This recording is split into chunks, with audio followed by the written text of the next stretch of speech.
بسم اللہ الرحمن الرحیم۔ یہ پہلا سوال ہے، کیا اللہ تعالیٰ اپنی ذات کے لحاظ سے ہر جگہ موجود ہے؟ انانی معکما کا تفسیر کیا ہوگی؟ ان الحمد للہ والصلاة والسلام علی رسول اللہ وبعد۔ یہ ہماری سوالات کی نشست ہے۔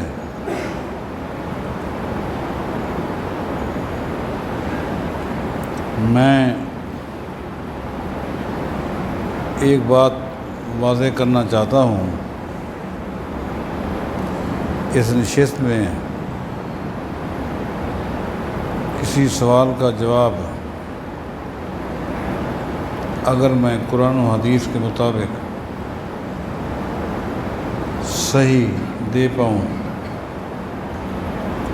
تو سمجھ لینا کہ یہ میرے اوپر اللہ تعالیٰ کا احسان ہو گیا، انعام ہو گیا۔ اگر اسی سوال کا جواب میں قرآن و حدیث کے مطابق نہ دے سکوں، ایسا اللہ نہ کرے، اور مجھ سے غلطی ہو جائے تو یقین کر لینا یہ غلطی میری ہوگی۔ اللہ کا دین ہر طرح کی غلطی سے پاک ہے۔ یہ معاملہ میرا ذاتی ہوگا۔ میں اللہ تعالیٰ سے دعا کرتا ہوں اللہ تعالیٰ مجھے ہر طرح کی خطا سے محفوظ فرمائے اور صحیح بات بیان کرنے کی توفیق عطا فرمائے۔ اب ایک مرتبہ پھر آپ اپنا پہلا سوال دہرا دیں تاکہ میں سمجھوں گیا سوال۔ یہ سوال یہ ہے کہ اللہ تعالیٰ اپنی ذات کے لحاظ سے ہر جگہ موجود ہے۔ انانی معکما کی تفسیر کیا ہوئی؟ سوال یہ ہے کہ اگر اللہ تعالیٰ اپنی ذات کے لحاظ سے عرش کے اوپر مستوی ہے تو قرآن کریم میں جو آتا ہے اننی معکما، اے موسیٰ میں تم دونوں کے ساتھ ہوں، تیرے ساتھ بھی ہوں، تیرے بھائی کے ساتھ بھی ہوں، تو پھر اللہ تعالیٰ ساتھ تو نہ ہوا۔ دیکھیں اللہ تعالیٰ نے واضح فرما دی ہے الرحمن علی العرش استویٰ، کہ رحمان عرش پر مستوی ہے۔ اللہ تعالیٰ اپنی ذات کے لحاظ سے مخلوق سے جدا ہے، اور میں نے پہلے بھی بتایا تھا یہی تو اللہ کی شان ہے کہ اللہ تعالیٰ عرش پہ مستوی ہے اپنی ذات کے لحاظ سے، لیکن اس کا علم جو ہے، اس کا علم، اس کی قدرت ہر چیز پر محیط ہے، ہر چیز پر محیط ہے۔ ذات کے لحاظ سے عرش پر، صفات کے لحاظ سے نحن اقرب الیہ من حبل الورید، اللہ فرماتا ہے کہ ہم شاہ راگ سے بھی زیادہ قریب ہیں۔ موسیٰ علیہ السلام سے فرمایا کہ موسیٰ تو اپنے بھائی کو لے کر جا، گھبرانے کی بات نہیں، اننی معکما، میں تم دونوں کے ساتھ ہوں۔ کیسے ساتھ ہوں؟ اننی معکما، میری معیت تم دونوں کے ساتھ ہے۔ اسمع و ارا، اسمع کیا ہے؟ اسمع و ارا، جو باتیں ہوں گی میں بھی سنوں گا، میں بھی دیکھتا رہوں گا، گھبرانا نہیں ہے۔ تو قدرت کے لحاظ سے، صفات کے لحاظ سے اللہ تعالیٰ ہر ایک کے ساتھ ہے۔ اور سورہ مجادلہ کا جو حوالہ دیا گیا ہے اس میں بھی یہی ہے، جہاں تم 5 ہوتے ہو چھٹا میں ہوتا ہوں۔ مطلب یہ ہے کہ میری قدرت، میرا علم تمہارے ساتھ ہے، تم مجھ سے الگ نہیں ہو سکتے، لیکن ذات کے لحاظ سے کہاں ہے؟ عرش پر مستوی ہے۔ اب آپ دیکھیں آپ جس وقت دعا مانگتے ہیں اپنے ہاتھوں کو کہاں کیسے اٹھاتے ہیں؟ کیسے اٹھاتے؟ نبی علیہ السلام معراج کرنے کے لیے گئے تو اوپر گئے. اوپر کیوں گئے؟ اوپر کیوں گئے؟ جبریل وحی لے کر آتا تھا، وحی لے کر آتا تھا. کیوں آتا؟ اگر اللہ تعالیٰ اپنی ذات کے لحاظ سے ہر جگہ ہے تو جبریل وحی لے کر وہاں سے کیوں آتا تھا؟ اللہ کا پیغام لے کر وہاں سے کیوں آتا تھا؟ اللہ تو پھر ہر جگہ اپنی ذات کے لحاظ سے ہے. تھوڑا سا آپ غور کریں، تھوڑا سا. قرآن و حدیث میں واضح دلائل ہیں جس کا خلاصہ یہ ہے کہ اللہ تعالیٰ اپنی ذات کے لحاظ سے عرش پر مستوی ہے. اپنی قدرت کے لحاظ سے، اپنے علم کے لحاظ سے، اپنی صفات کے لحاظ سے پوری کائنات کو محیط ہے. کوئی چیز اللہ تعالیٰ سے چھپی نہیں، کوئی چیز اللہ سے پوشیدہ نہیں. اور یہی اللہ کی شان ہے، یہی اللہ کی شان ہے. یہ سوال نمبر 2 ہے. شیخ صاحب، آپ نے آیت الکرسی کی تفسیر کے دوران فرمایا تھا کہ اللہ اپنے عرش پر مستوی ہے. اس پر شیخ صاحب آپ نے حدیث بھی پیش کی تھی، لیکن قرآن میں پارہ نمبر 28 سورہ مجادلہ میں اللہ تعالیٰ فرماتا ہے کہ اگر تم 5 ہو تو چھٹا رب موجود ہے. وضاحت فرمائیں. بات وہی ہے. تم 5 ہو تو چھٹا اللہ ہے. اللہ اپنی ذات کے لحاظ سے نہیں، اپنی صفت کے لحاظ سے، اپنے علم کے لحاظ سے. اللہ تعالیٰ نحن اقرب الیہ من حبل الورید. اللہ تعالیٰ اپنی قدرت کے لحاظ سے بندے کی شاہ رگ سے بھی زیادہ قریب ہے. انسان کے سب سے قریب ترین جو رگ ہے اس کو آپ شاہ رگ کہتے ہیں. اللہ تعالیٰ اپنی قدرت کے لحاظ سے اس سے بھی زیادہ قریب ہے، اس سے بھی زیادہ قریب ہے. لیکن اپنی ذات کے لحاظ سے کیا ہے؟ عرش پر ہے. یہ بات صفات کی ہے. ذات اور صفات میں فرق کیجیے. دیکھیں، مخلوق کی صفت کی ایک حد ہوتی ہے، مخلوق کی صفت کی ایک حد ہے. دیکھو، میری ایک ذات ہے، میری ایک صفت ہے. میری ذات اس وقت کرسی پر یہاں بیٹھی ہے. صفت میرا دیکھنا میری صفت ہے. یہ میں وہاں تک دیکھ رہا ہوں، بس میری ایک حد ہے. آگے دیواریں ہیں، اس کے آگے میں کچھ نہیں دیکھتا. میرے سننے کی بھی ایک حد ہے. آگے کیا آوازیں آ رہی ہیں باہر، میں نہیں سن. یہ میری صفات ہے. اس کی ایک حد ہے، اس کی ایک حد ہے. اللہ تعالیٰ اپنی ذات کے لحاظ سے عرش پر مستوی ہے، لیکن اللہ تعالیٰ کی صفات کی کوئی حد نہیں ہے، کوئی بھی حد نہیں ہے. اللہ کی صفات اللہ محدود ہے. یہی تو خالق اور مخلوق میں فرق ہے. مخلوق کے آگے کوئی چیز آ جائے، کوئی رکاوٹ آ جائے، ختم. صحیح بخاری کی حدیث ہے، نبی علیہ السلام کا فرمان موجود ہے. آپ نے فرمایا کہ اگر مجھے پتہ ہوتا اور میں دیکھ لیتا کہ تو اس طرح اندر جھانک رہا ہے تو میں تیری آنکھ پھوڑ دیتا اگر میں دیکھ رہا ہوتا. اس کا مطلب یہ کہ پیغمبر کی بھی دیکھنے کی ایک حد ہے. سیدہ عائشہ رضی اللہ تعالیٰ عنہا فرماتی ہیں، خولہ جب اپنا مسئلہ لے کر نبی علیہ السلام کے پاس آئی، وہ اتنا آہستہ گفتگو کر رہی تھی، اتنا آہستہ نبی علیہ السلام سے. ہوا کیا تھا؟ خولہ کو اس کے خاوند نے کہہ دیا تھا، انت علیہ کا ظہر امی، آج کے بعد تیری پیٹھ میرے لیے ایسی ہے جیسے ماں کی ہو. شروع اسلام میں یہی تھا. اگر کوئی شخص اپنی بیوی سے کہہ دیتا تو ہمیشہ کے لیے جدائی ہو جاتی ہے. اب خولہ کو خاوند نے کہہ دیا، تیرا جسم، تیرا وجود میرے لیے ایسی جیسے ماں، تو جدائی ہو گئی. پریشان ہیں. پریشانی کے عالم میں خولہ نبی علیہ السلام کے پاس آئی اور آہستہ آہستہ نبی علیہ السلام کو اپنا ماجرا بتاتی رہی. سیدہ عائشہ کہتی ہیں میں گھر میں تھی، اپنے کام میں لگی ہوئی تھی، لیکن خولہ نے اتنا آہستہ گفتگو کی اور نبی علیہ السلام بھی اتنا آہستہ جواب دیتے رہے. باوجود اس کے کہ میں اس گھر میں تھی، میں ایک لفظ بھی نہ سن سکی، میں ایک لفظ بھی نہ سن سکی۔ جب وہ اٹھ کے چلی گئی تو اللہ نے قرآن نازل کر دیا، قد سمع اللہ قول التی تجادلک فی زوجہا وتشتکی الی اللہ۔ آگے اللہ فرماتے ہیں واللہ یسمع تحاورکما۔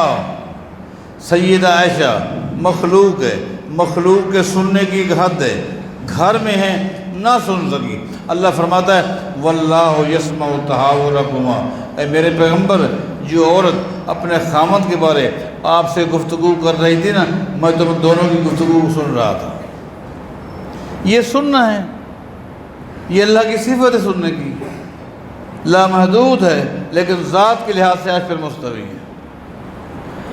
یہ سوال نمبر 3 ہے، بیت اللہ کی یا رسول اللہ صلی اللہ علیہ وسلم کی قسم کھانا شرک کیوں ہے؟ نبی علیہ السلام نے واضح فرما دیا، کوشش کیا کرو کسی مسئلے میں قسم نہ اٹھایا کرو، بغیر قسم کے ہی معاملات کیا کرو۔ یہ جو بعض لوگوں کی عادت ہے ہر بات پر قسم کھانا، قسم نہیں ہے۔ اور اگر قسم اٹھانی بھی پڑ جائے تو نبی علیہ السلام فرماتے ہیں اللہ کی قسم اٹھا سکتے ہیں، اللہ کی صفات کی، تو اللہ کی صفات کی قسم اٹھانا ہے۔ ومن حلف لغیر اللہ فقد اشرک، جس نے نبی علیہ السلام فرماتے ہیں اللہ کے علاوہ کسی کی قسم کھائی اس نے شرک کیا۔ اللہ کے علاوہ، میں آپ سے پوچھتا ہوں بیت اللہ اللہ ہے یا اللہ کے علاوہ ہے؟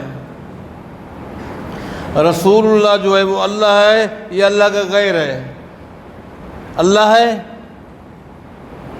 رسول اللہ تو نہیں نا، مخلوق ہے یا خالق ہے؟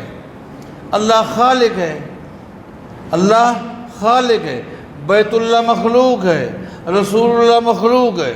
ومن حلف لغیر اللہ فقد اشرک، نبی علیہ السلام فرماتے ہیں جس نے اللہ کے علاوہ کسی کی قسم کھائی اس نے شرک کیا۔ لہٰذا بیت اللہ چونکہ اللہ نہیں ہے لہذا اس کی قسم بھی شرک ہے، رسول اللہ اللہ نہیں ہے، مخلوق ہے، خالق نہیں، لہذا اس کی قسم بھی شرک ہے۔ یہ سوال نمبر 4 ہے کہ اگر قبر میں عذاب ہوتا ہے تو جن مذاہب کے لوگ اپنے مردوں کو نہیں دفناتے بلکہ جلا دیتے ہیں، یا جن مردوں کو جانور کھا جاتے ہیں، یا جو لوگ سمندر میں غرق ہو جاتے ہیں، ان کے بارے میں آپ کیا کہیں گے؟ دیکھیں بات یہ ہے کہ جب انسان فوت ہو جاتا ہے اس کا وجود جہاں بھی ہو پھر جس حالت میں بھی ہو وہی جگہ اس کی قبر ہے۔ مٹی میں بھی کچھ دنوں کے بعد کہاں ہوتا ہے؟ ختم ہو جاتا ہے۔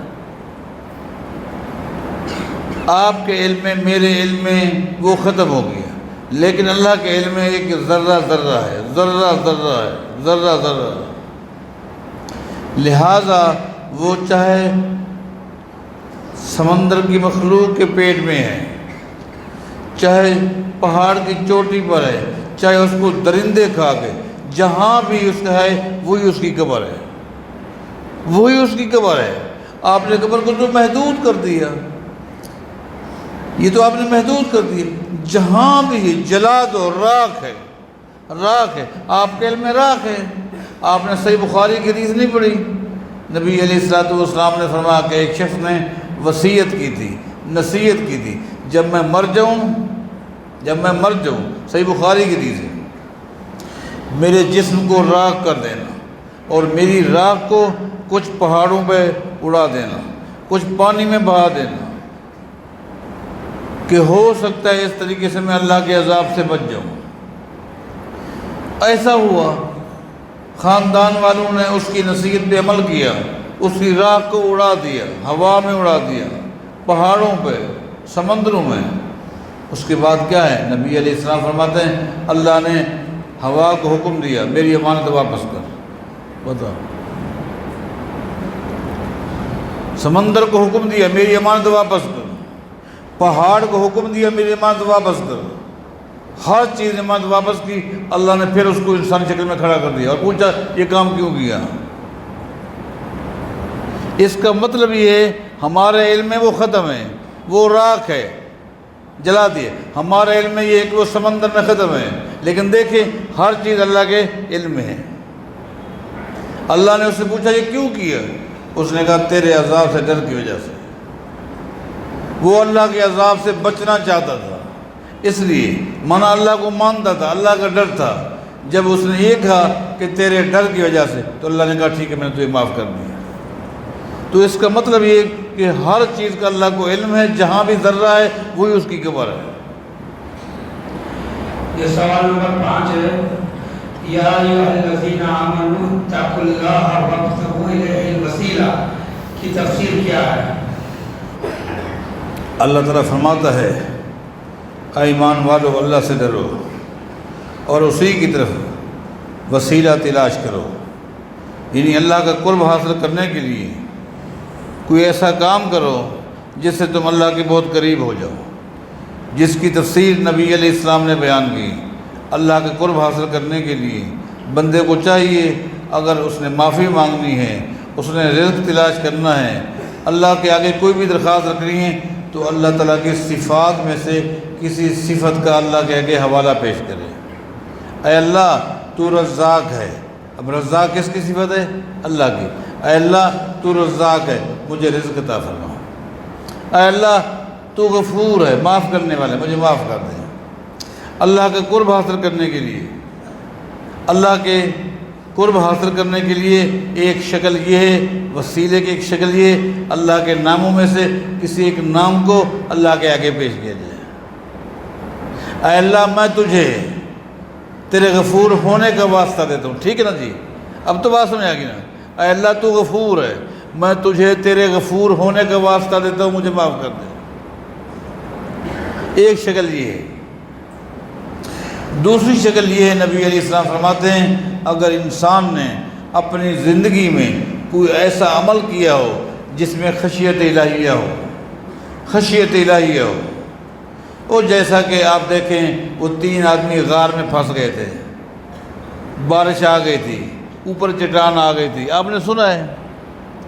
اب اس مصیبت سے نجات حاصل کرنے کے لیے ان تینوں میں سے ہر ایک نے اللہ کے آگے اپنی نیکی کو رکھا تھا، اپنی وہ تفصیل ہے، قصہ بیان نہیں کرنا، آپ سنتے رہتے ہیں۔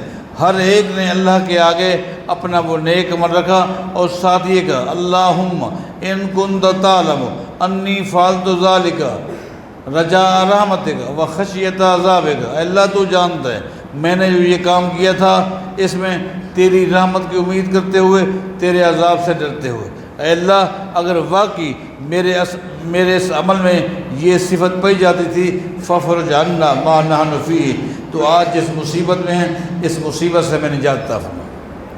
اس کا مطلب یہ ہے انسان اللہ کے آگے اپنی کسی نیکی کو بھی بطور وسیلہ کے پیش کر سکتا ہے۔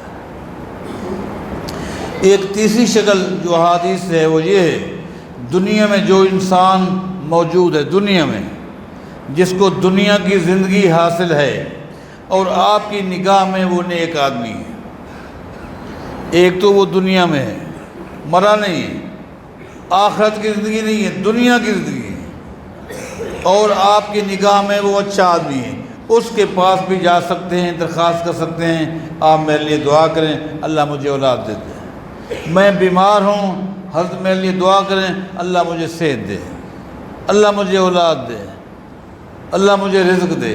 اس بزرگ کے آگے بھی یہ دعا کے لیے درخواست کر سکتے ہیں، یہ بھی ایک وسیلے کی شکل ہے۔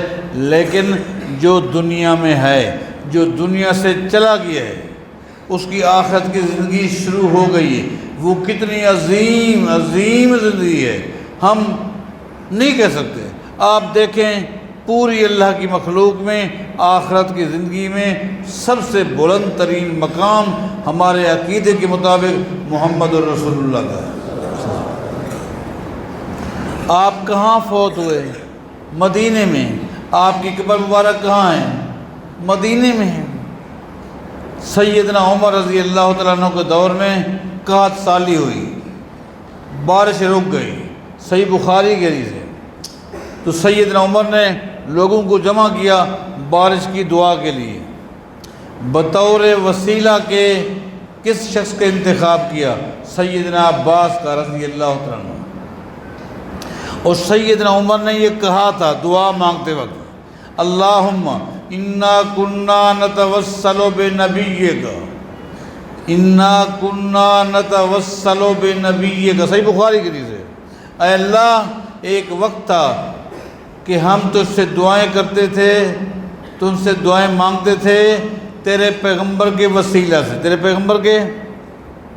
پیغمبر کے آج تیرے پیغمبر کے چچا کے وسیلے سے ہم دعا کر رہے ہیں۔ اب سوال یہ، نبی علیہ السلام کی قبر مبارک کہاں ہے؟ مدینے میں ہے۔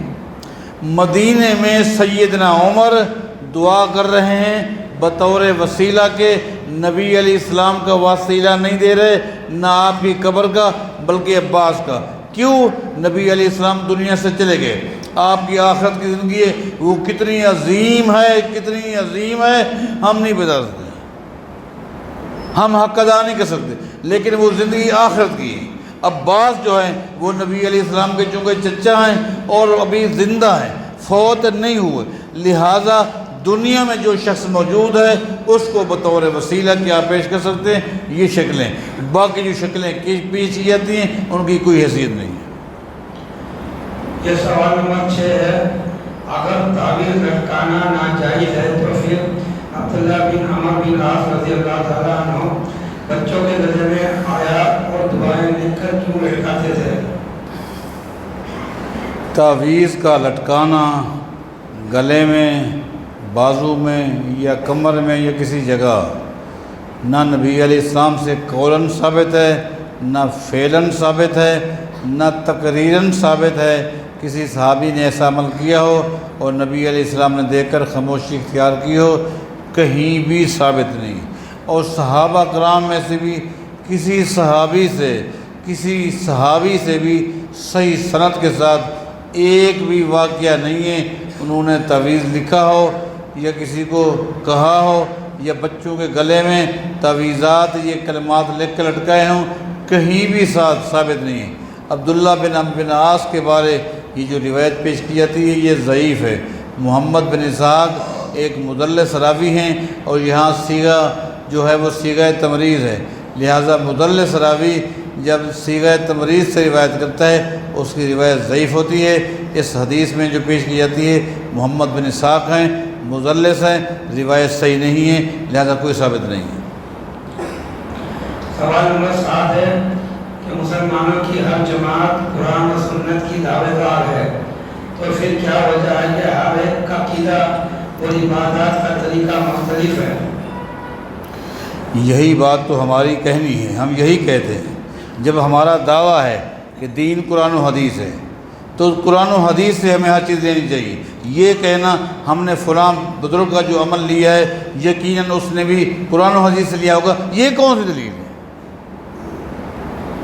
ایسا دین میں نہیں ہے۔ نبی علیہ السلام نے یہ نہیں فرمایا کہ صحابہ تم قرآن و حدیث پر عمل کرو گے، تمہارے بعد والے قرآن و حدیث پر عمل نہیں کریں گے بلکہ تمہارا طریقہ لیں گے، ان کے بعد والے ان کا طریقہ لیں گے، یہ کہیں نہیں، بلکہ قیامت تک کے لیے اصول ایک ہے، صحابہ بھی قرآن و حدیث سے عقیدہ عمل لیں گے اور تابعین بھی قرآن و حدیث سے لیں گے، تبع تابعین بھی، قیامت تک ہر شخص ہر جماعت اپنا عقیدہ اپنا عمل قرآن و حدیث سے لے گا۔ لہٰذا ہم یہی کہتے ہیں کہ دعویٰ تو قرآن و حدیث کا ہے لیکن طریقہ کیا ہے؟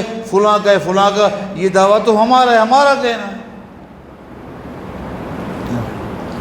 سوال نمبر 8 ہے، کیا یہ صحیح ہے کہ شلوار ٹخنے سے نیچے ہو تو وضو نہیں رہتا؟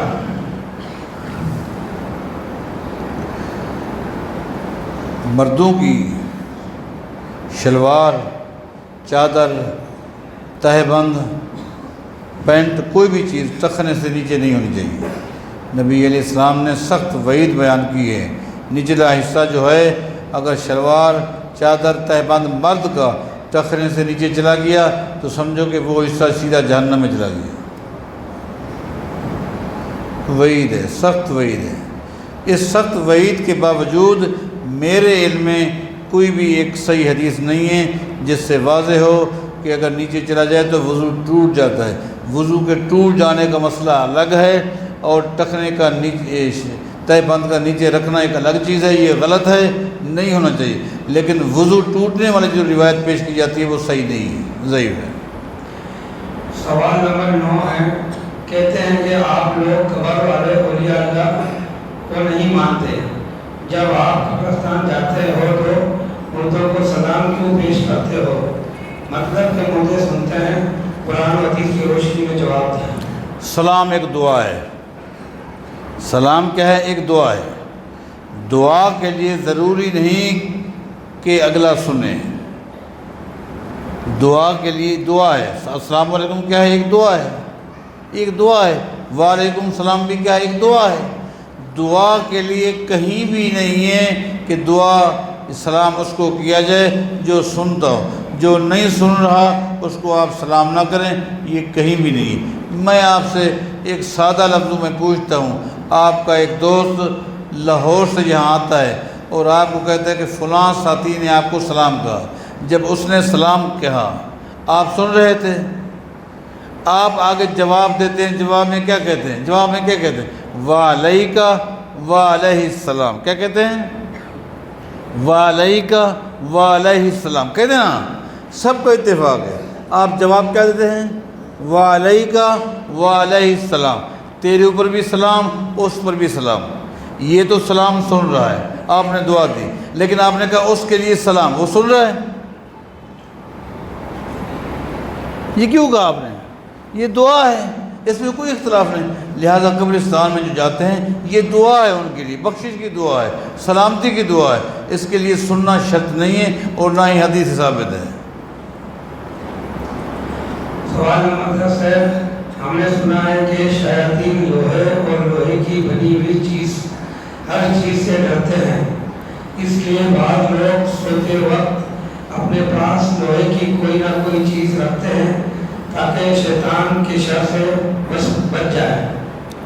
میں ابھی سن رہا ہوں کہ شیاطین لوہے وغیرہ سے ڈرتے ہیں اور اس کے ساتھ لوہا وغیرہ ہو تو وہ قریب نہیں آتے۔ اس طرح کی کوئی چیز مجھے نہ قرآن میں ملی ہے نہ مجھے حدیث ملی ہے۔ میرے علم کے مطابق مجھے کوئی بھی حدیث نہیں ملی جس میں یہ ہو کہ شیاطین ان چیزوں سے ڈرتے ہیں، اور اگر کوئی بندہ سوتے ہوئے اپنے ساتھ اپنی اولاد کے ساتھ لوہا وغیرہ یا ایسی کوئی چیز رکھے تو شیطان قریب نہیں آتا، میرے علم میں نہیں ہے۔ میرے علم میں یہ ہے کلمات ہیں، اعوذ بکلمات اللہ التامات من شر ما خلق، یہ کلمات ہیں۔ نبی علیہ السلام فرماتے ہیں جب یہ کلمات پڑھو گے تو شیطان سے محفوظ ہو جاؤ گے۔ سوال نمبر 11 ہے، عشاء کی نماز میں دیر سے آنے والا تراویح کے ساتھ جماعت میں نماز پڑھے گا یا الگ سے فرض پڑھے گا یا دوسری جماعت کرے گا؟ جب کوئی شخص لیٹ آتا ہے اور تراویح کی نماز ہو رہی ہوتی ہے تو امام کی نیت نفل کی ہے، وہ تراویح پڑھ رہا ہے، لہذا آپ اس کے پیچھے فرض کی نیت کر کے آپ پڑھیں گے، الگ جماعت کرانے کی ضرورت نہیں ہے۔ جو حضرات یہ کہتے ہیں امام اور مقتدی کی نیت ایک ہونی چاہیے، دو مختلف نیتیں نہیں ہونی چاہیے، ان کے پاس کوئی دلیل نہیں ہے، کوئی بھی دلیل نہیں ہے، کوئی بھی دلیل نہیں۔ نیتیں مختلف ہوتی ہیں۔ میں آپ سے پوچھتا ہوں، آپ کے پاس ایک بندہ نماز پڑھاتا ہے، وہ مسافر ہے، اس کی نیت کس کی ہے؟ 2 رکعت کی ہے۔ آپ کی نیت کیا ہے؟ ظہر کی نماز پڑھاتا ہے وہ، یا عشاء کی نماز پڑھاتا ہے، اس کی نیت کیا ہے؟ آپ کی نیت میں فرق آ گیا کہ نہیں ہو گیا؟ فرق آ گیا۔ بلکہ میں تو اس سے بھی واضح بات بتاؤں، سیدنا معاذ بن جبل رضی اللہ تعالیٰ عنہ عشاء کی نماز نبی علیہ السلام کے پیچھے مستقل پڑھتے تھے، اور نبی علیہ السلام نے ان کو حکم دیا تھا اپنی قوم کو نماز پڑھایا کرو، تو وہ نبی علیہ السلام کے پیچھے عشاء کی نماز پڑھتے تھے، پھر سیدھے وادی میں جاتے اور قوم کے لوگ انتظار میں بیٹھے ہوتے تھے، اور وہاں جا کر معاذ بن جبل اپنی قوم کو نماز پڑھاتے تھے۔ نماز میں نے پیغمبر کے پیچھے پڑھ لی، اب وہاں جو انہوں نے پڑھی ہے نا وہ ان کی نفل ہے، مقتدی کیا ہے؟ خود نبی علیہ السلام نماز پڑھ کے بیٹھے تھے، حدیث میں آتا ہے، جامع ترمذی کی واضح حدیث ہے، ایک شخص آیا، اس نے نماز پڑھنی تھی، نبی علیہ السلام من یتجر علی ھذا من یتصدق علی ھذا، بھائیو تم میں سے کوئی ہے جو نیکی کرے. اس نے نماز پڑھنی ہے، صحابہ پڑھ چکے تھے، فرمایا کوئی ہے جو نیکی کرے اس کے ساتھ مل جائے تاکہ اس کو جماعت کا ثواب مل جائے. ایک شخص کھڑا ہو گیا کہ یہ نیکی میں کرتا ہوں، وہ شخص اس کے ساتھ مل گیا. کھڑے ہونے والے کون تھے؟ ابو بکر صدیق تھے رضی اللہ عنہ. ابو بکر صدیق نے امامت کرائی اور وہ ساتھ مل گیا. ابو بکر صدیق کے تو نفل تھے، اس کے کیا تھے؟ فرض تھے. اس کے کیا تھے؟ لہٰذا نفل کے پیچھے فرض ہو سکتا ہے، اس کی نیت کچھ ہے. آپ الگ جماعت کا انتظار نہ کریں بلکہ تراویح کی نماز میں آپ شامل ہو جائیں اور آپ فرض کی نیت کر لیں. ابھی نفاس کے 40 دن پورے نہیں ہوئے تھے کہ ہم استری ہو گئی، اب کیا کرنا چاہیے؟ نہیں سنا، جی نہیں سنا دوبارہ. ابھی نفاس کے 40 دن پورے نہیں ہوئے تھے ہاں کہ ہم استری ہو گئی، اب کیا کرنا چاہیے؟ پہلی بات یہ ہے جب بچہ پیدا ہوتا ہے تو اس کے بعد عورت کو جو خون شروع ہوتا ہے اس کو نفاس کا خون کہتے ہیں. نفاس کے خون کی آخری حد جو حدیث میں آئی ہے وہ ہے 40 دن، آخری حد. لیکن اس سے پہلے اگر 30 دنوں میں، یہ 25 دنوں میں، یہ 20 دنوں میں اگر وہ خون رک جائے، عورت نہ وہ 40 دن کی انتظار مت کرے، وہ نہا دھو لے، پاک ہے، نماز پڑھے، روزہ رکھے، ذکر اللہ کرے. 40 تو ایک آخری حد ہے، ایک آخری حد بتائے گی. اور آج کل جو صورتحال ہے، دوائیاں وغیرہ جو استعمال کی جاتی ہیں گرم چیزیں، وہ بہت جلدی خون خشک ہو جاتا ہے. تو پہلی بات تو یہ ہے 40 دن ضروری نہیں ہے. یہ لا علمی کی بنیاد پر عورت باوجود اس کے خون خشک ہو جاتا ہے لیکن 40 دن تک بیٹھ جاتی ہے، وہ کہتے ہیں نہیں میرے 40 دن پورے نہیں ہوئے. نہیں، ایسی بات نہیں. دوسری بات یہ ہے کہ اگر وہ شخص ان ایام کے اندر بیوی کے پاس گیا ہے، ہم بستر ہوا ہے کہ نفاس کا خون جاری تھا، تو پھر اس کو کفارہ دینا ہوگا. اس کو کفارہ دینا ہوگا آدھا دینار. آدھا دینار، آدھا دینار. دینار سونے کا ہوتا ہے، دینار سونے کا ہوتا ہے. آدھے دینار کے میری معلومات کے مطابق کوئی 5-6 ماشے بنتے ہیں، مانا آدھا تولے سے بھی تھوڑا کم بنتا ہے، اس سے بھی کم بنتا ہے، نہیں بہت کم بنتا ہے. تو تقریباً آپ یوں سمجھیں، نہیں ماشے 1-2 ماشے بنتے ہیں، اس لیے کہ یوں سمجھیں کہ 20 دینار کے 7 تولے بنتے ہیں. تو گویا کہ 3 دینار کا 1 تولہ ہو گیا، 3 دینار کا. اب اس میں تہائی اور تہائی کا آدھا کر لیں تو گویا کہ تولے کا چھٹا حصہ ہو گیا. تو لہٰذا اگر اس وقت سونے کی کیا قیمت ہے؟ کیا قیمت ہے سونے کی آج کل؟ جی 1 لاکھ ہے، 1.5 لاکھ. چلو 1 لاکھ، 1 لاکھ کا تولہ ہے. اب 1 لاکھ کو 6 حصوں میں تقسیم کریں تو کیا بنتے ہیں؟ 17-18 ہزار روپیہ. 17-18 ہزار روپے اس کو چاہیے کہ وہ مسکینوں میں خرچ کرے. ایک مرتبہ خرچ کرے گا، زندگی بھر مسئلہ یاد رہے گا. یہ سوال نمبر 13 ہے، اگر کوئی شخص وضو کے درمیان مزید بھول جائے تو کیا اس کا اثر وضو پر پڑے گا یا نہیں؟ وضو کرتے وقت درمیان میں جو دعا بتائی جاتی ہے وہ بالاتفاق ضعیف ہے، کسی بھی صحیح سند سے ثابت ہی نہیں ہے، لہٰذا وہ دعا پڑھنے کی ضرورت نہیں. سوال نمبر 14 ہے کہ مجھے ایک شیعہ دوست نے بتایا ہے کہ قرآن میں جو وضو کا طریقہ بتایا گیا ہے اس میں پاؤں کا مسح ہے، دھونا نہیں ہے. پاؤں کا دھونا حدیث میں ہے جس کا کوئی اعتبار نہیں ہے اور وہ بھی قرآن کے خلاف ہے. دیکھیں اللہ تعالیٰ قرآن کریم میں فرماتا ہے اذا قمتم الی الصلاۃ فاغسلوا وجوہکم وایدیکم الی المرافق وامسحوا برؤوسکم وارجلکم قرآن کریم کی حافظ بیٹھے نا جی، بیٹھے ہو سب؟ وَأَرْجُلَكُمْ ہے یا وَأَرْجُلِكُمْ ہے؟ کیا ہے؟ لام کے نیچے زیر ہے یا زبر ہے؟ زبر ہے نا۔ اس کا مطلب یہ ہے کہ ارجلکم کا جو عطف ہے نا وہ رؤوسکم پہ نہیں ہے، اس کا عطف کس پہ ہے؟ اِلَى الصَّلَاةِ فَاغْسِلُوا وُجُوهَكُمْ فَاغْسِلُوا وُجُوهَكُمْ وَأَيْدِيَكُمْ، اس پر عطف ہے، اس لیے لام کے اوپر زبر ہے۔ وَامْسَحُوا بِرُؤُوسِكُمْ، سر کا مسح ہے، رؤوسکم، رؤوسکم، سین کے نیچے کیا ہے؟ زیر ہے۔ اگر پاؤں کا بھی مسح ہوتا تو وہاں کیا ہوتا؟ ارجلکم ہوتا، لام کے نیچے زیر ہوتی، لام کے اوپر زبر نہ ہوتا، ارجلکم ہے، لہٰذا اس کا عطف وہاں ہے۔ ہاں بعد میں کیوں آیا؟ ترتیب کی وجہ سے، ترتیب میں چونکہ پاؤں آخر میں ہے لہٰذا ترتیب میں آخر ہے، لیکن عطف جو ہے وہ اس پر ہے، سر پر نہیں ہے، مسح پر نہیں ہے، لہٰذا قرآن کریم میں بھی کہیں پاؤں کو مسح کرنے کا ذکر نہیں ہے، اور حدیث میں تو واضح آ گئی ہے، اور اگر کوئی شخص کہتا ہے حدیث پر اعتبار نہیں ہے تو اللہ تعالیٰ اس کو ہدایت عطا فرمائے۔ یہ سوال نمبر 15 ہے، ہمارے امام صاحب درمیانی تشہد اتنا لمبا کرتے ہیں کہ ہم اتحیات پڑھ کر بیٹھے رہتے ہیں، تو کیا ہم درمیانی تشہد میں درود یا کوئی اور دوسری دعائیں پڑھ سکتے ہیں؟ پہلی بات یہ ہے کہ امام صاحب جب نماز پڑھیں ان کو چاہیے کہ یہ سوچ لیں کہ میں نماز کن کو پڑھا رہا ہوں، وہ صحت مند ہوگا، تندرست ہوگا، لیکن یہ سوچے کہ وہ نماز جن کو پڑھا رہا ہے ان میں کچھ بیمار بھی ہیں، کچھ بزرگ بھی ہیں، کچھ ضرورت مند بھی ہیں، لہٰذا اتنی لمبی نماز نہیں پڑھانی چاہیے۔ جب وہ اکیلے نماز پڑھے جتنا چاہے لمبی کرے، جب وہ امام بنے تو درمیانی نماز اس کو پڑھانی چاہیے۔ ایک بات ہے۔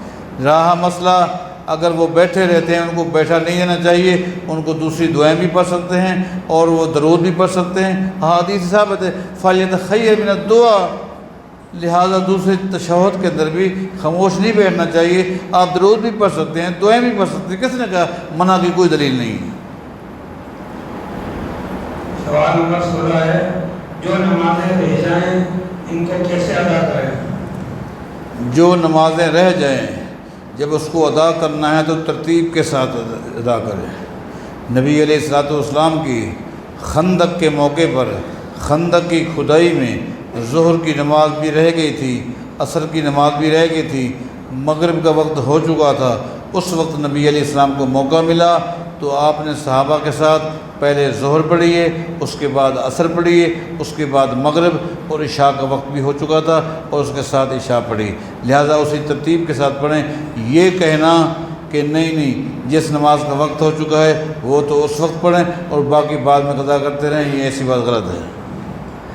یہ سوال نمبر 17 ہے، اگر نماز میں چھینک آ جائے تو الحمدللہ کہنا چاہیے یا نہیں؟ ہاں، جس آدمی کو چھینک آ جائے اور وہ نماز میں ہو تو نماز کی حالت میں وہ الحمدللہ کہہ سکتا ہے، لیکن ساتھ والا جو ہے وہ یرحمک اللہ نہیں کہہ سکتا، وہ دعا نہیں دے سکتا، وہ خود تو دعا پڑھ سکتا ہے، چھینک کی جو دعا ہے الحمدللہ وہ پڑھ سکتا ہے، دوسرا اس کو جواب نہیں دے سکتا۔ سوال نمبر 18 ہے، تشہد کے دوران انگلی کو حرکت دینا کیسا ہے؟ احادیث صحیحہ سے ثابت ہے دو چیزیں، یحرکھا و یدعو بہا۔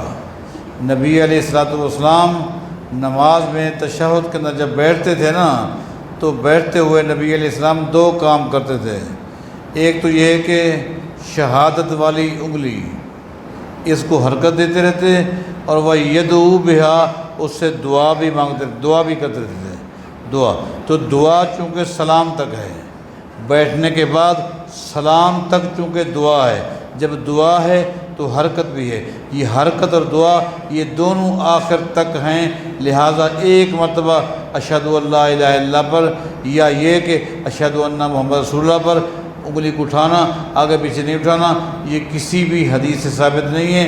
حدیث میں یہی آیا ہے، نبی علیہ السلام شہادت والی انگلی کو حرکت بھی دیتے تھے اور دعا بھی مانگتے رہتے تھے، یہ دونوں کامیں ہیں، دونوں ایک ساتھ ہیں اور آخر وقت کے یہ چلتی رہیں گی۔ سوال نمبر 19 ہے، اگر مقتدی بعد میں آئے اور اس کو امام کے پیچھے آخری 2 رکعتیں ملے تو یہ اس کی آخری 2 رکعتیں کہلائیں گی یا پہلی 2 رکعتیں؟ بھائی بات یہ ہے، عقلاً بھی نقلاً بھی یہ کہنا کہ امام کے پیچھے جو اس کو رکعت ملی ہے وہ اس کی رکعت ہے، جو پہلے رہ گئی ہیں وہ بعد میں اسی کی نیت سے پڑھے گا، یہ تو عقلاً بھی صحیح نہیں ہے نہ نقلاً بھی صحیح ہے۔ میں آپ سے پوچھتا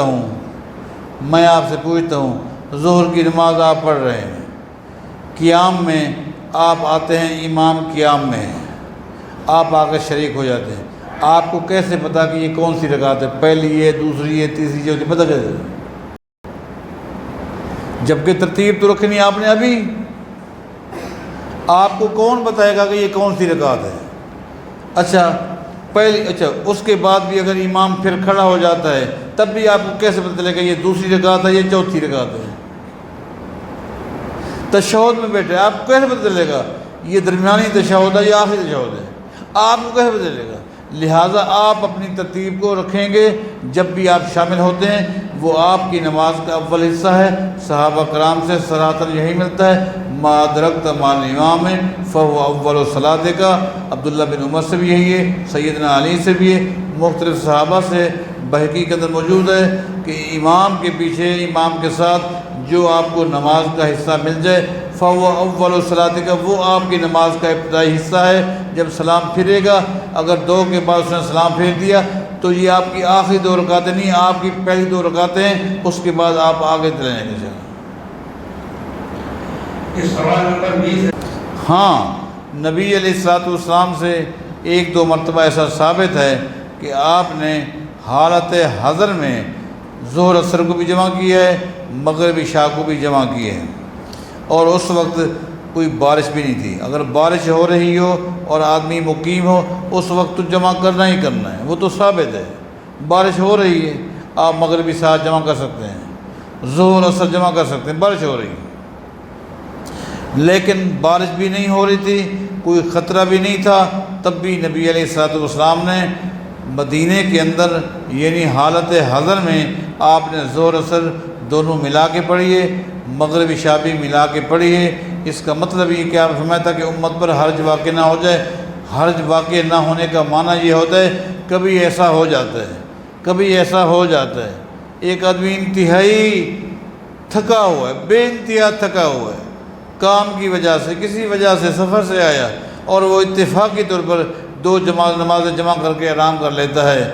کبھی انسان اتنا مصروف ہے بے انتہا، تو اتفاقی طور پر ثابت ہے، جائز ہے، اس کو معمول بنانا نہ نبی علیہ السلام ثابت ہے، نہ صحابہ سے، اور نہ ہی یہ عمل سنت سے ثابت ہے۔ سوال نمبر 21، اگر 2 آدمی مل کر جماعت کرا رہے ہوں اور بعد میں تیسرا آدمی آ جائے تو وہ کہاں کھڑا ہوگا؟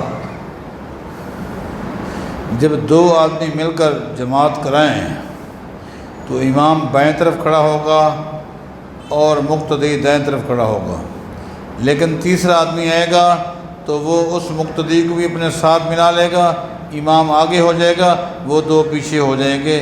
ایسا تھا، نبی علیہ السلام کے ساتھ ایک ساتھی تھا اور وہ دائیں طرف کھڑا تھا، آپ نماز پڑھا رہے تھے، اتنے میں ایک اور آیا، وہ آپ کے دوسری طرف آ کھڑا ہو گیا، تو نبی علیہ السلام نے اپنے ہاتھوں سے دونوں کو پیچھے کر دیا اور وہ دونوں پیچھے ہو گئے، آپ آگے ہو گئے۔ یہی طریقہ ہے جو سنت ثابت ہے۔ ہر نماز کی 2 اور 3 جماعتیں کرانا کیسا ہے؟ یہ بات یاد رکھیں، نماز کوئی بھی ہو، ظہر ہے، عصر ہے، مغرب ہے، عشاء ہے، اگر کچھ ساتھی رہ جاتے ہیں جماعت سے اور وہ مل کر جماعت کراتے ہیں، صحیح ہے، ثابت ہے، جامع ترمذی میں ہے، ابو داؤد میں ہے، نسائی میں ہے، مسند احمد میں صحیح احادیث سے سندیں موجود ہیں۔ لیکن ایک بات یاد رکھیں، اس بات کو ذہن نشین کر لیں، جو مقام، جو فضیلت، جو اجر، جو مرتبہ پہلی جماعت کا ہے وہ دوسری جماعت کا نہیں ہے۔ پہلی جماعت جو ہے اس کا مقام زیادہ ہے، اس کی شان زیادہ ہے، اس کے بعد جو لوگ آتے ہیں جماعت کرواتے ہیں، ثابت ہے، صحیح ہے، لیکن اس کا وہ اجر اور ثواب نہیں ہے جو پہلی جماعت کا ہوا ہے۔ اور یہاں یقیناً مجھے کئی مرتبہ میں اس اپنی تکلیف کا اظہار کرتا ہوں، اور اپنوں سے بھی شکایت ہو تو بندہ کر دے، یہی انصاف اور حق کا تقاضا ہے۔ یہ بڑا المیہ ہے کہ ہمارے ہاں ایک نظام بنا ہوا ہے، ایک کارخانے میں، ایک دفتر میں دو بھائی بیٹھے ہوئے ہیں۔ ایک بھائی کہتا ہے تو جا اور نماز جماعت سے پڑھ کے آ، تو جب آئے گا میں جاؤں گا، دو چار مجھے بھی ساتھی مل جائیں گے، ہماری بھی جماعت ہو جائے گی۔ بھائی اپنے آپ کو تقسیم کر لیتے ہیں اور وہ سمجھتے ہیں کہ سب نے جماعت سے پڑھی ہے اور سب کو برابر کا ثواب مل گیا ہے، لیکن اس بات کو ذہن نشین کر لیں، جو بھائی پہلے کیا ہے اور جماعت اولیٰ کے ساتھ ملا ہے، اس کا جو اجر ہے، ثواب ہے، بعد والا بھلے کیا، اس کو ساتھی مل گئے، جماعت مل گئی، لیکن اس کا وہ مقام نہیں ہے جو پہلی جماعت کا ہے۔ لہٰذا ہم میں سے ہر شخص کو، چھوٹا ہے یا بڑا ہے، پہلی ہی جماعت جو ہے جماعت اولیٰ ہے، اس میں شریک ہونے کی کوشش کرنی چاہیے۔ سوال نمبر 23، دیہات میں جمعہ پڑھنا افضل ہے یا ظہر کی نماز پڑھنا افضل ہے؟ اللہ تعالیٰ قرآن کریم میں فرماتا ہے یا ایھا الذین آمنوا اذا نودی للصلاۃ من یوم الجمعۃ فاسعوا الی ذکر اللہ وذروا البیع۔ اللہ تعالیٰ نے خطاب کیا ہے ایمان والوں کو، یا ایھا الذین آمنوا، ایمان والوں کو حکم دیا ہے کہ جب جمعہ کی اذان ہو جائے، کاروبار، معاملات سب کچھ ترک کر دو۔ میں آپ سے پوچھتا ہوں، کیا ایماندار شہر میں ہوتے ہیں، دیہات میں نہیں ہوتے؟ ایمان والوں کو حکم دیا ہے، ایمان والے دیہاتوں میں نہیں ہوتے۔ پہلی بات یہ ہے کہ ایمان والے میں سمجھتا ہوں شہروں کے مقابلے میں دیہات والے زیادہ ہوتے ہیں۔ الاعراب اشد کفرا و نفاقا، اللہ قرآن کریم میں فرماتا ہے دیہات کے لوگ ٹھوس ہوتے ہیں، کافر ہوتے ہیں تو پکے کافر ہوتے ہیں، مسلمان ہوتے ہیں تو پکے مسلمان ہوتے ہیں، ان کو ہم نے ایمان سے خارج کر دیا۔ باقی جو یہ بات کہی جاتی ہے کہ چونکہ آگے اللہ فرماتا ہے وذروا البیع، کاروبار کو چھوڑ دو، چونکہ کاروبار شہر میں ہوتا ہے دیہات میں نہیں ہوتا، لہذا دیہات میں جمعہ نہیں۔ کس نے کہا دیہات میں کاروبار نہیں ہوتا؟ میں آپ سے پوچھتا ہوں، آپ گندم کہاں سے خرید کے لاتے ہیں؟ فروٹ کہاں سے خرید کے لاتے ہیں؟ سبزیاں کہاں سے خرید کے لاتے ہیں؟ یہ ساری تجارتیں تو پہلے دیہات میں ہوتی ہیں، ساری منڈیاں سب پہلے دیہات میں ہوتی ہیں۔ سبزی کا کاروبار دیہات میں، فروٹ کا کاروبار دیہات میں، اناج کا کاروبار دیہات میں۔ آپ کپاس کہاں خریدتے ہیں؟ جا کر کپاس کپڑے کا کاروبار کرتے ہیں تو کپاس کا کاروبار خرید و فروخت کہاں ہوتا ہے؟ دیہاتوں میں یا شہروں میں؟ کس نے کہا؟ لہٰذا شہر ہو یا دیہات ہو، جہاں بھی مسلمان رہتے ہیں وہ جمعہ کا اہتمام کریں گے، جہاں بھی 3 مسلمان رہتے ہیں وہ جماعت سے نماز پڑھیں گے، اور جہاں بھی 3 مسلمان رہتے ہیں وہ جمعہ کی نماز ادا کریں گے، چاہے شہر ہو یا دیہات ہے۔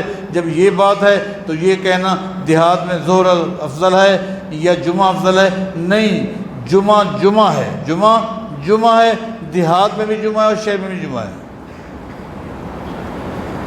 عورتوں کا عید کی نماز کے لیے عیدگاہ میں جانا کیسا ہے؟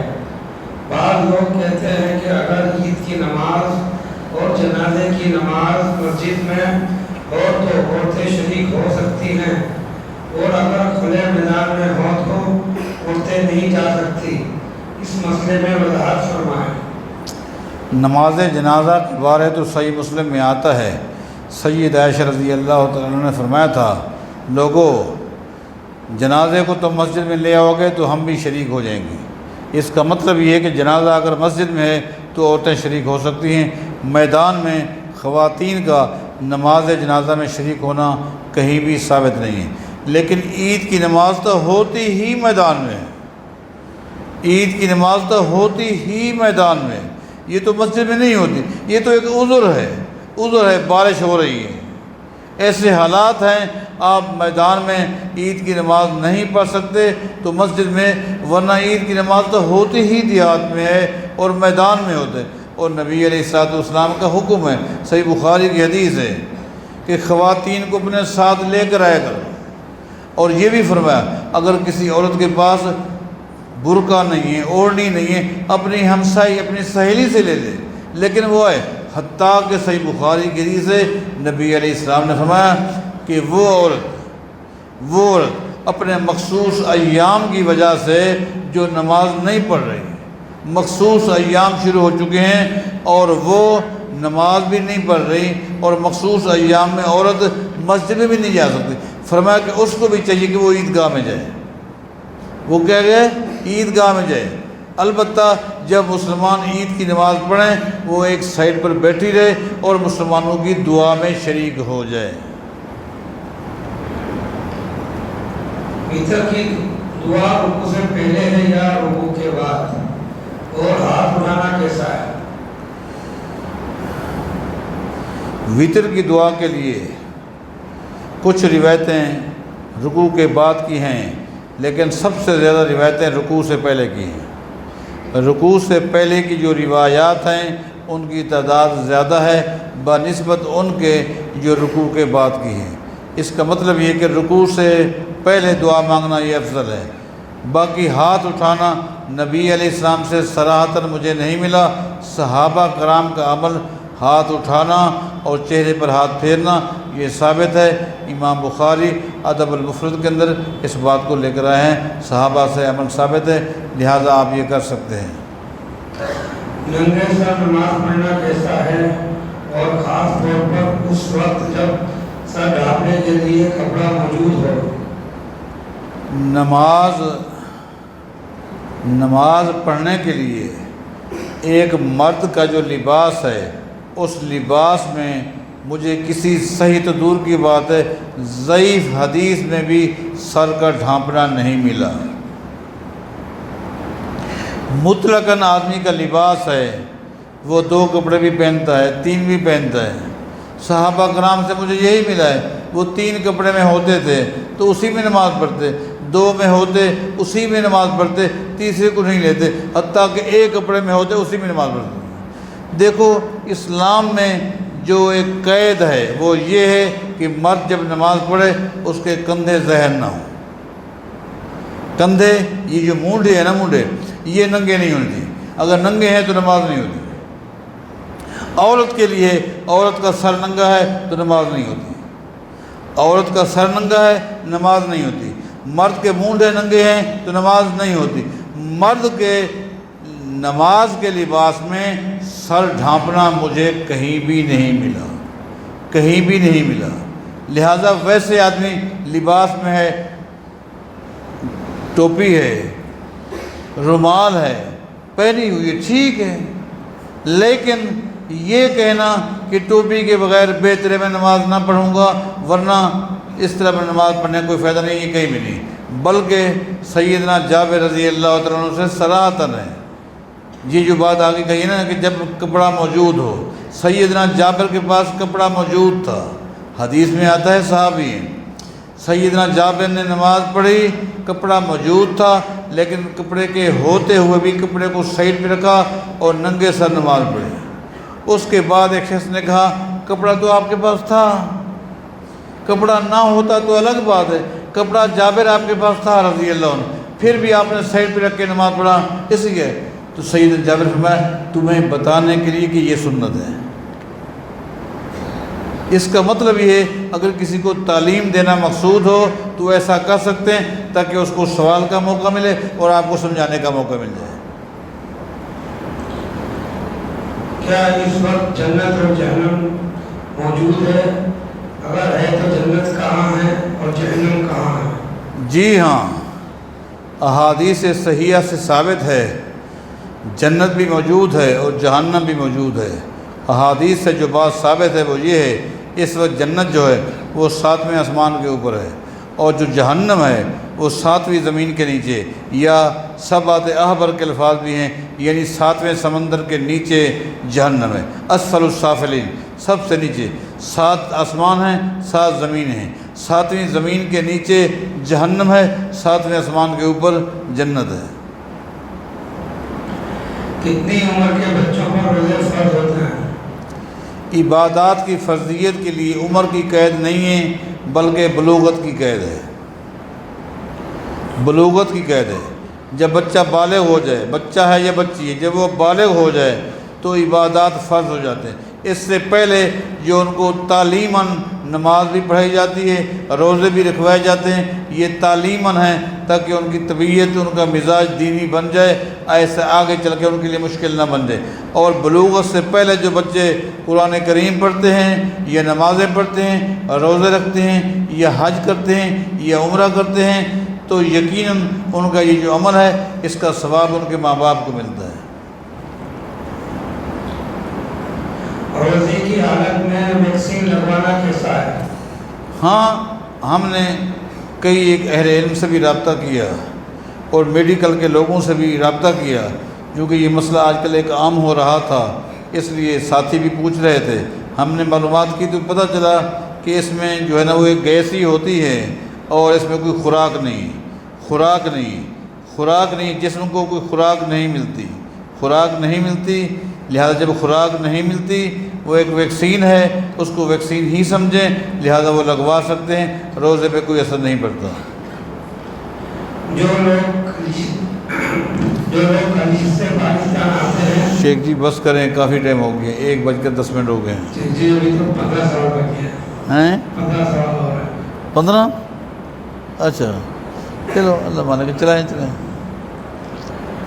جو لوگ خلیج سے پاکستان آتے ہیں اور کچھ روزے انہوں نے وہیں رکھے ہیں، تو وہ 30 روزے کے بعد کیا کریں؟ اپنی عید پڑھ لیں یا 31 روزے رکھیں؟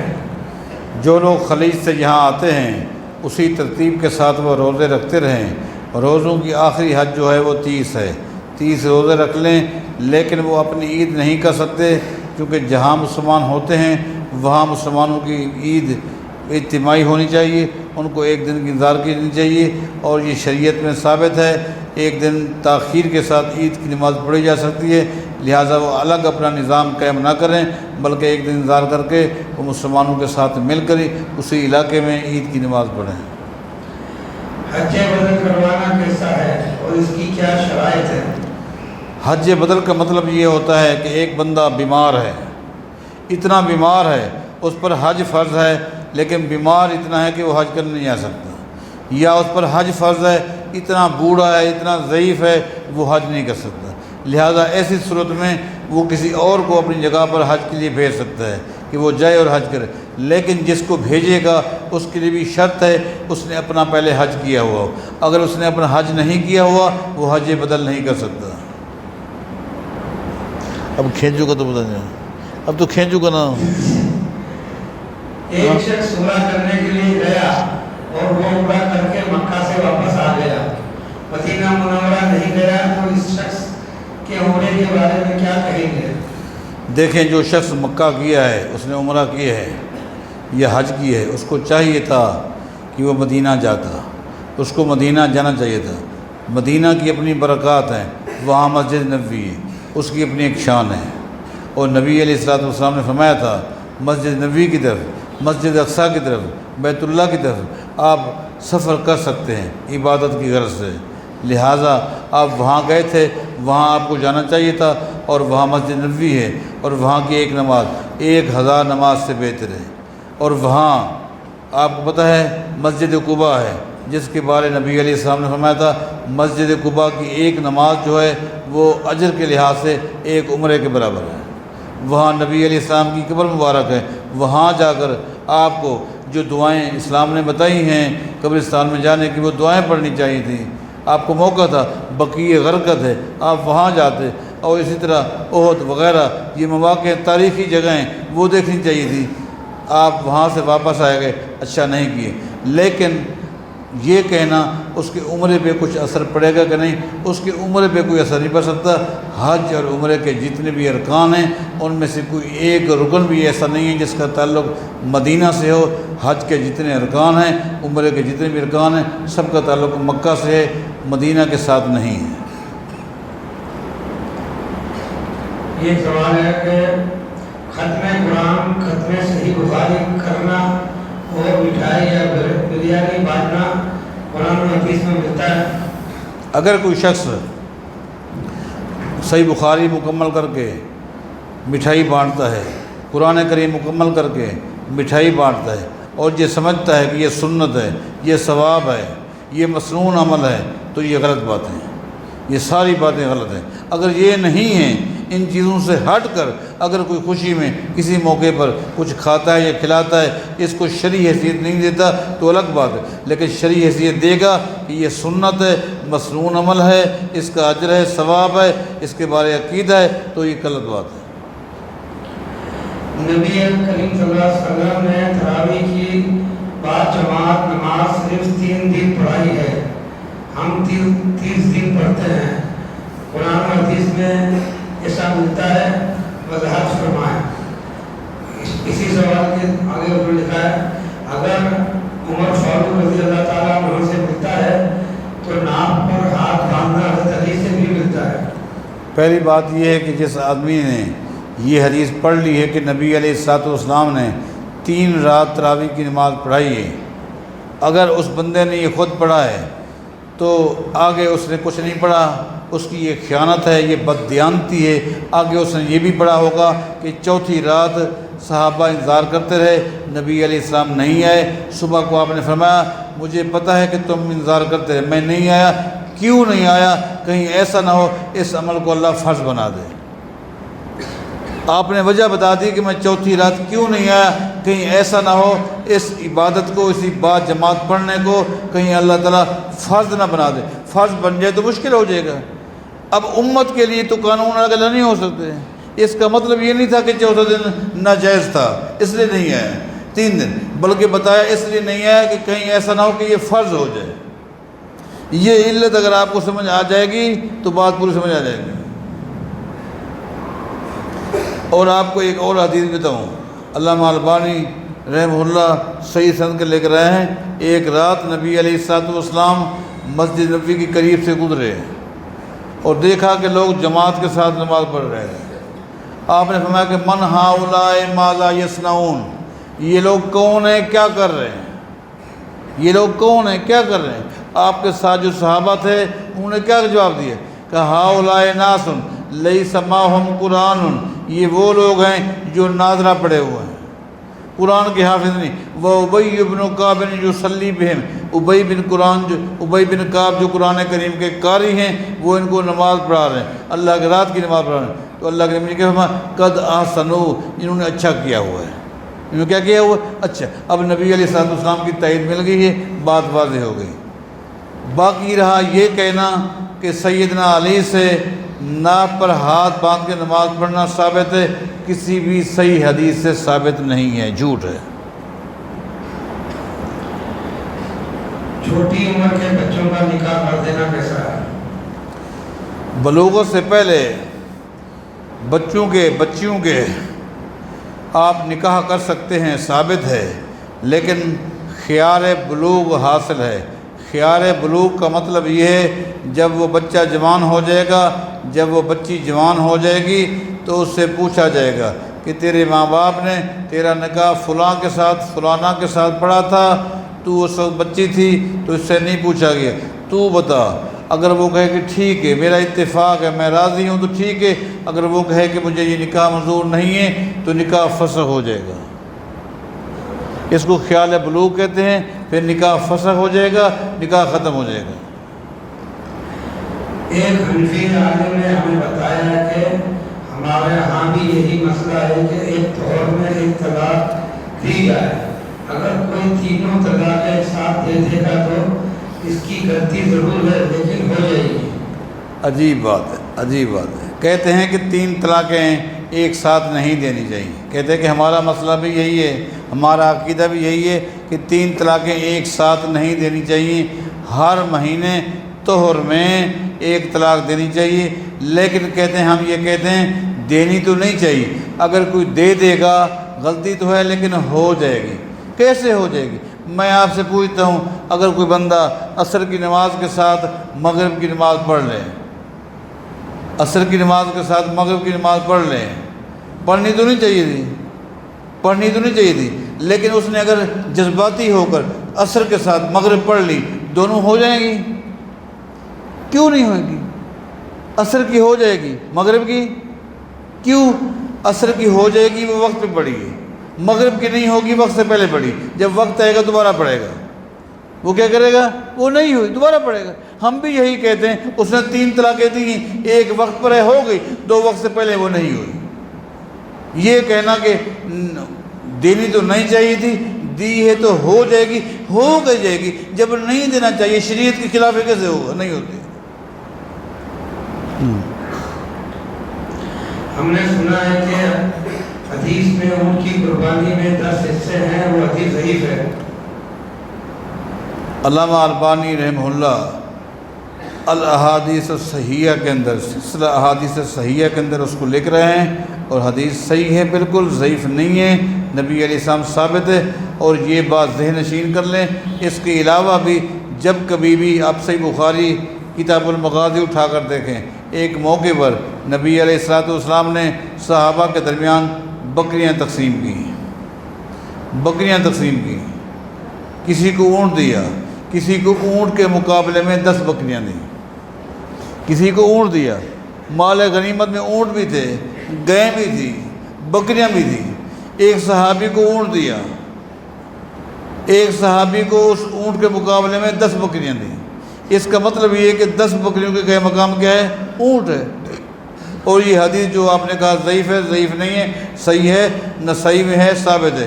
لیکن یہ بات ذہن نشین کر لیں، کم سے کم حصے کی کوئی قید نہیں، یہ زیادہ سے زیادہ کی ہے۔ اکیلا آدمی ایک ہی حصہ، ایک ہی اونٹ ذبح کرتا ہے، کر سکتا ہے، ایک ہی گائے ذبح کرتا ہے، لیکن اگر حصے رکھتا ہے تو 7 بھی رکھ سکتا ہے، لیکن زیادہ سے زیادہ اونٹ میں وہ 10 رکھ سکتا ہے، گائے میں زیادہ سے زیادہ وہ 7 سے رکھ سکتا ہے، اور بکری میں ایک ہی حصہ ہے گھر والوں کی طرف سے۔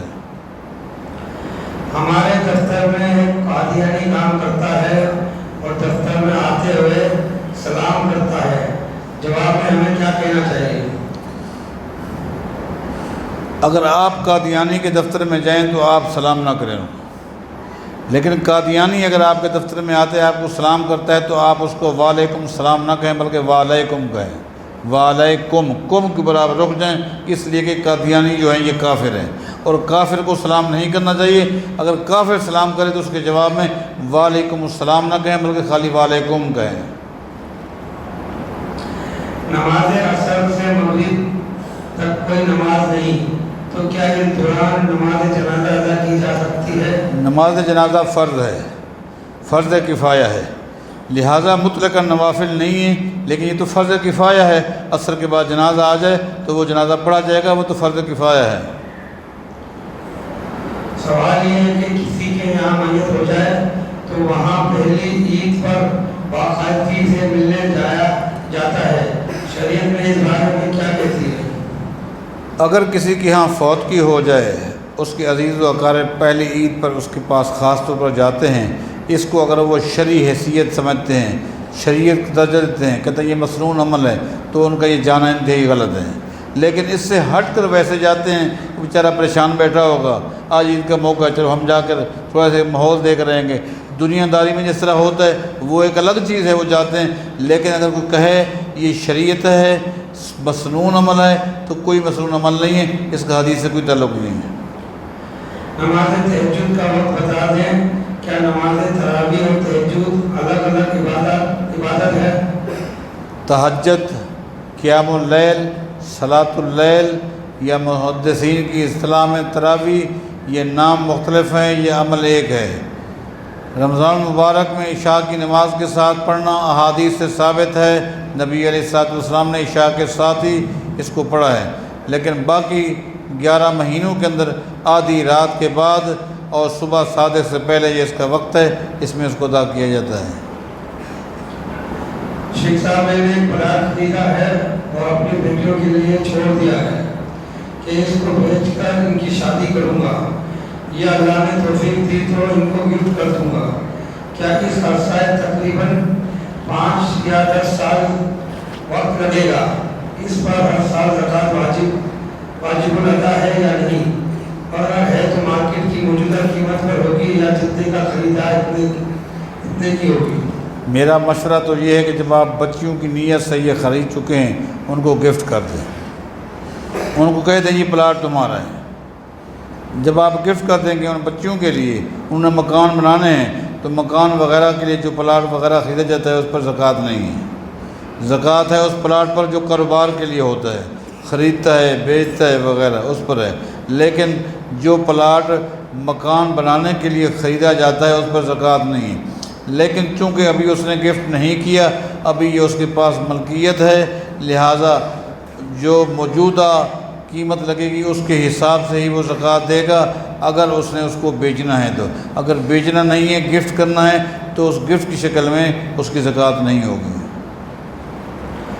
شوال کے روزے رکھنے کا کیا اجر ہے اور یہ کس طرح رکھنے چاہیے، اور اس کا پہلا روزہ اور کس دن پہلا روزہ ہوتا ہے اور کتنے روزے رکھنے چاہیے، قرآن حدیث کی روشنی میں وضاحت فرمائیں۔ نبی علیہ الصلوۃ والسلام کا فرمان ہے کہ جس شخص نے رمضان کے روزے رکھے اور شوال کے 6 روزے رکھے، کانا کا صیام الدہر، یوں سمجھ لے کہ پورا سال اس نے روزے رکھے ہیں، یہ اس کا ثواب ہے، اجر ہے۔ گویا کہ پورے سال کے روزے ہو گئے، رمضان اور شوال کے 6 روزے، یہ پورا سال ہے۔ اس کو شوال میں رکھنے ہیں، شوال کے شروع میں رکھیں، درمیان میں رکھیں، آخر میں رکھیں، الگ الگ کر کے رکھیں، ایک ساتھ رکھیں، یہ ساری شکلیں جائز ہیں۔ ایک ساتھ رکھیں، الگ الگ کر کے نہ رکھیں، یہ کہیں بھی عمل نہیں ہے۔ جس طرح آپ کے لیے آسانی ہے رکھ سکتے ہیں۔ آپ پہلا دن تو عید کا ہوتا ہے، شوال کا پہلا دن تو عید کا ہے، اس دن تو آپ روزہ رکھ نہیں سکتے۔ اس کے بعد 2 کو 3 کو پورے شوال کے اندر ایک ساتھ 6 رکھ سکتے ہیں، یا وقفے وقفے سے آپ رکھ سکتے ہیں، لیکن 6 روزے ہیں اور شوال میں رکھنے ہیں۔ یہ آخری سوال ہے، والدین کی وفات کے بعد کتنے عرصے کے اندر وراثت تقسیم ہونی چاہیے، اور اگر بڑے بھائی وغیرہ اسے شریعت کے مطابق تقسیم کریں تو کسی بھائی کی مخالفت کی وجہ سے تقسیم کا عمل رک جائے تو اس بارے میں شریعت کیا کہتی ہے؟ بس مسلمانوں کو چاہیے کہ جو شخص فوت ہو جائے، پہلی فرصت اس کو دفنانے کے بعد پہلی فرصت اس کے لین دین کو چیک کیا جائے، مقروض تو نہیں ہے، قرضہ ہے تو فوراً ادا کیا جائے، ورنہ لیٹ کریں گے تو اس کو قبر میں عذاب ہوتا رہے گا جب تک قرضے کی آپ ادائیگی نہیں کریں گے۔ اسی طرح اس کی کوئی وصیت ہے، فوراً عمل کیا جائے۔ اسی طرح اس کی کوئی جائیداد ہے، شریعت کے مطابق پہلی فرصت میں ہی وہ جائیداد ورثاء میں قرآن و حدیث کے مطابق تقسیم کی جائے، اور جو بھائی شریعت کے مطابق تقسیم کرنا چاہیے اس کے ساتھ تعاون کیا جائے، اور جو بھائی شریعت کے مطابق جائیداد کے تقسیم کرنے میں موافقت نہیں رکھتا اس کے لیے ہم دعا کریں گے اللہ اس کو ہدایت دے تاکہ شریعت کے مطابق کام ہو جائے اور شریعت کی مخالفت سے بچ جائے گا۔ سبحانک اللہم و بحمدک اشہد ان لا الہ الا انت استغفرک و اتوب الیک۔